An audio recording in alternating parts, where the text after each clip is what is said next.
Hello friends, welcome to सफलता मंत्र। दोस्तों, आप सभी लोगों के लिए आने वाली super TET, junior super TET, UP TET और सी टेट भर्ती की लगातार तैयारी के लिए बहुत ही important questions topic by topic आपके लिए लेकर आ रहे हैं। तो दोस्तों, उसी सीरीज में आगे बढ़ते हुए आज आप सभी लोगों के लिए बायोलॉजी यानी कि जीव विज्ञान के कुछ इंपॉर्टेंट हैंड रिटन नोट्स को लेकर आए हैं, क्वेश्चंस को लेकर आए हैं। तो इन सभी क्वेश्चंस को अच्छे से देखिएगा, याद करिएगा और ये क्वेश्चंस आपके एग्जाम के लिए बहुत ही ज़्यादा इंपॉर्टेंट हैं। एक दो क्वेश्चन आपको इस टॉपिक से जरूर देखने को मिलेंगे, तो क्लास को एंड तक जरूर देखिएगा।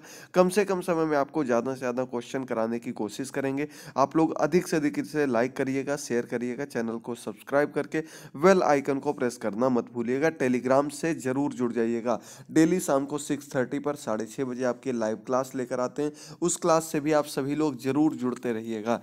तो चलिए देखते हैं हम लोग पहले क्वेश्चन से। पहला क्वेश्चन आपके सामने आ चुका है। तो क्वेश्चन दिया गया, प्राणियों के अंगों के कार्यों एवं क्रियाओं का अध्ययन किसके अंतर्गत आता है। तो दोस्तों, प्राणियों के अंगों के कार्यों और क्रियाओं का अध्ययन शरीर क्रिया विज्ञान के अंतर्गत आता है।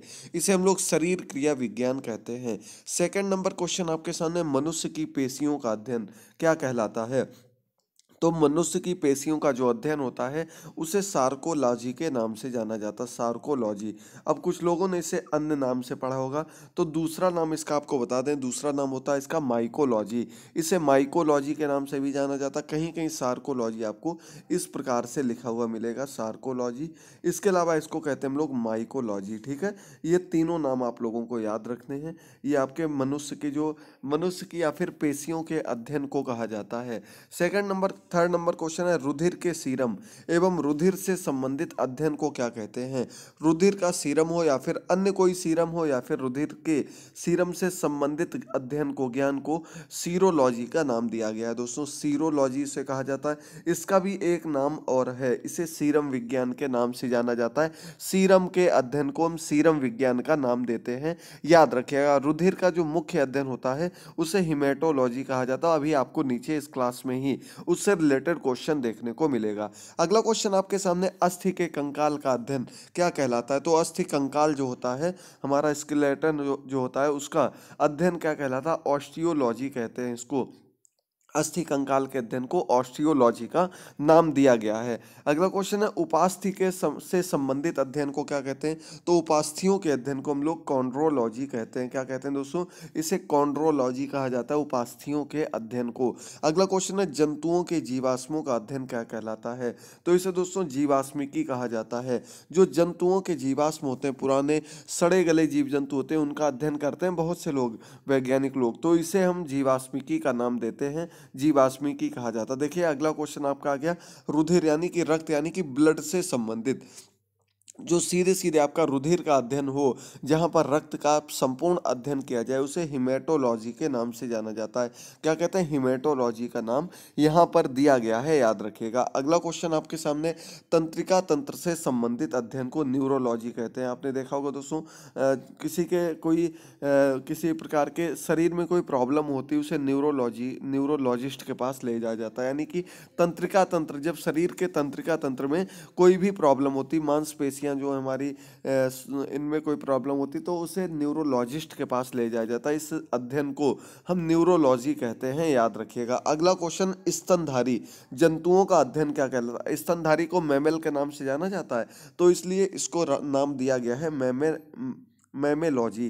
ठीक है, मैमेलॉजी नाम दिया गया है आपके स्तनधारी जंतुओं के अध्ययन को, याद रखिएगा, बहुत ही ज़्यादा इंपॉर्टेंट है।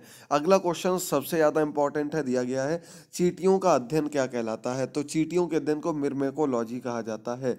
किसके अध्ययन को, चींटियों के अध्ययन को हम कहते हैं मिर्मेकोलॉजी। अगला क्वेश्चन आपके सामने है, विषाणुओं का अध्ययन क्या कहलाता है। तो दोस्तों, विषाणु यानी कि इसे हम लोग इंग्लिश में क्या कहते हैं, वायरस का नाम देते हैं।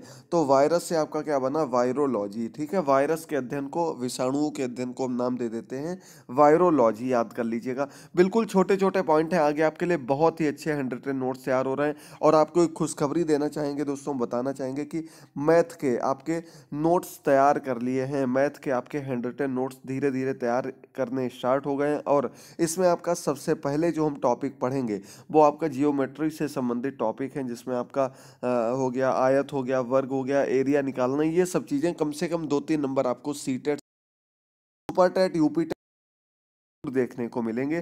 तो दोस्तों ये हमारा मैथ का टॉपिक है। जैसे ही समय मिलता है उसकी क्लास आप लोगों को तुरंत प्रोवाइड की जाएगी। अगर आप लोग मैथ की क्लास चाहते हैं तो जरूर जल्दी से कमेंट बॉक्स में कमेंट करके बताएं। आपको बहुत अच्छे ढंग से आराम से मैथ भी समझाएंगे और इतनी चीजें पढ़ा देंगे कि आप लोग अच्छे अंक ला सकें मैथ में भी। जिनको मैथ नहीं आती वो लोग भी आसानी से उन टॉपिक्स में नंबर ला सकते हैं। अगला क्वेश्चन, जीवाणुओं के अध्ययन को क्या कहते हैं? तो इसे बैक्टीरियोलॉजी कहा जाता है। जीवाणुओं के अध्ययन को यानी कि बैक्टीरिया कहते हैं जीवाणु को, और इनके अध्ययन को हम लोग कहते हैं बैक्टीरियोलॉजी। याद रखिएगा। अगला क्वेश्चन, अरस्तु को जीव विज्ञान एवं जंतु विज्ञान का जनक माना जाता है। अरस्तु का नाम आप लोगों ने बहुत से चीजों में सुना होगा। आपको शिक्षण विधियां बताई गई थी, उसके अंतर्गत आगमन निगमन विधि के अंतर्गत व अन्य क्षेत्रों में भी अरस्तु का नाम सुना जाता है। ठीक उसी प्रकार से अरस्तु का नाम जीव विज्ञान में भी आता है और इन्हें जीव विज्ञान और जंतु विज्ञान का जनक माना जाता है। अरस्तु को बहुत बड़े ऑलराउंडर थे। बढ़ते हम लोग अगले क्वेश्चन पर। मेंडल, ये क्वेश्चन आपका कई बार पूछा जा चुका। ग्रेगर जॉन मेंडल को आधुनिक अनुवांशिकी का जनक माना जाता है। आधुनिक अनुवांशिकी का जनक किसको माना जाता है? ग्रेगर जॉन मेंडल को। इन्होंने क्या किया था? इन्होंने मटर के दाने पर अपना परीक्षण किया था। मटर के दाने पर, मटर जो खाई जाती है उसके दाने पर अपना परीक्षण किया था। और आधुनिक अनुवांशिकी का जन्मदाता किसको माना जाता है? ग्रेगर जॉन मेंडल को माना जाता है। अगला क्वेश्चन आपके सामने, हिप्पोक्रेट्स को चिकित्सा विज्ञान का जनक माना जाता है। हिप्पोक्रेट्स को चिकित्सा विज्ञान यानी कि जो हमारा चिकित्सा विज्ञान है उसका जनक माना जाता है। अगला क्वेश्चन, मनुष्य की जीव के पिछले भाग तक कड़वाहट की संवेदना सीमित रहती है। मनुष्य को जो कड़वाहट लगती है वो जीव के पिछले भाग तक लगती है। इसीलिए आपने देखा होगा कड़वा लगने पर जीभ जलने लगती, बहुत ही तीखापन, बहुत ही जलन महसूस होने लगती है, क्योंकि ये पिछले भाग तक ही रहती है जो कड़वाहट होती है। अगला क्वेश्चन, प्रोटीन 14 वर्ष की आयु तक बच्चों के विकास के लिए अत्यंत आवश्यक है। इसीलिए कहा जाता है छोटे बच्चों को अधिक से अधिक प्रोटीन युक्त भोजन, इसके अलावा दूध, ये सभी चीज़ें प्रोवाइड की जाएं, क्योंकि 14 वर्ष की आयु तक बच्चे की जो अस्थियां होती हैं, जो हड्डियां होती हैं, वो मजबूत होती हैं, उसका मस्तिष्क बढ़ता रहता है। तो इस वजह से ये एक ऐसी उम्र होती है तब तक बच्चों को प्रोटीन बहुत ही ज़्यादा आवश्यक होता है 14 वर्ष तक की उम्र के बच्चों के लिए। चलिए बढ़ते हैं अगले क्वेश्चन पर।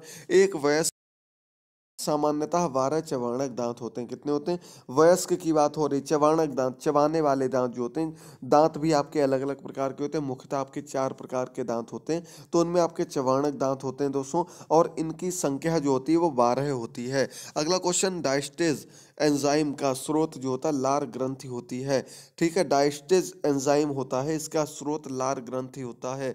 लार ग्रंथि से इसका निर्माण होता है इस एंजाइम का, याद रखिएगा। अगला क्वेश्चन आपके सामने है, विटामिन B6 की कमी से मनुष्य में, मानव में अरक्तता आ जाती है। क्या हो जाता है? अरक्तता, रक्त की कमी आ जाती है।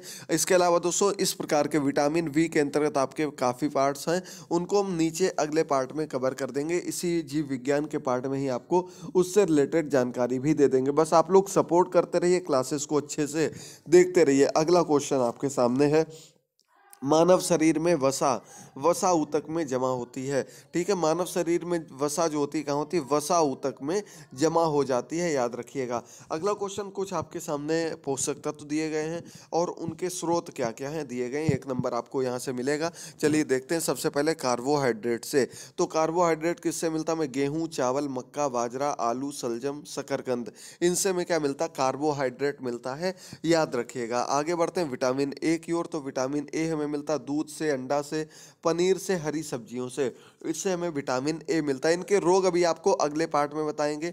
अगला हमारा विटामिन बी, मूंगफली, अंडा, मांस, हरी सब्जियां, टमाटर, दूध, अंकुरित अनाज, इससे हमें विटामिन बी मिलता है। अगला आपका फॉलिक एसिड जो होता है, ये हमारा यकृत, सब्जियां, अंडा और सेम, इससे मिलता है। अगला विटामिन सी इंपॉर्टेंट है, सबसे खट्टी चीज़ों में मिलता है। नींबू, संतरा, आंवला, टमाटर, मिर्च, अंकुरित अनाज, इससे हमें विटामिन सी मिलता है, याद रखिएगा। अगला क्वेश्चन, विटामिन डी। तो विटामिन डी मिलता है मछली, यकृत और कह सकते हैं तेल, दूध, अंडे से में विटामिन डी। और सबसे अच्छा स्रोत विटामिन डी का हमने आपको बताया था क्या होता है, सूर्य का प्रकाश।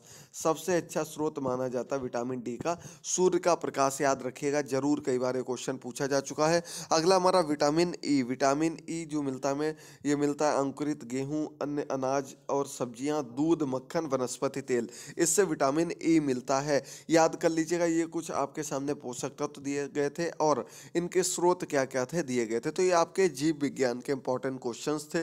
उम्मीद करते हैं आपको क्लास पसंद आई होगी। आज के जितने भी क्वेश्चन आपको कवर कराए हैं अच्छे से क्लियर हो गए होंगे। अगर कोई डाउट हो तो कमेंट बॉक्स में कमेंट करके जरूर पूछिएगा। शाम को 6:30 बजे एकदम सिलेक्टेड क्वेश्चंस की लाइव क्लास लेकर आते हैं।